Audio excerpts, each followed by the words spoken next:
જય વિંધ્યવાસી માતાજી। આજ રોજ તારીખ 25/5/2026 ના રોજ દેવભૂમિ દ્વારકા જિલ્લાના ભાણવડ તાલુકાના હાથલા ગામની પાવન ભૂમિ ઉપર આજ શ્રી વિંધ્યવાસી માતાજીના સાનિધ્યમાં રાજપૂત સમાજના આંગણે આજે મધુર અવાજમાં મોરલા મ્યુઝિક ફિટ કરાવવામાં આવે છે।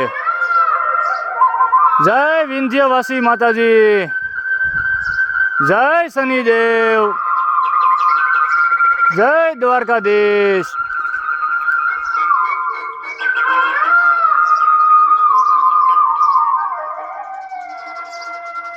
જય મોરલા દેવ।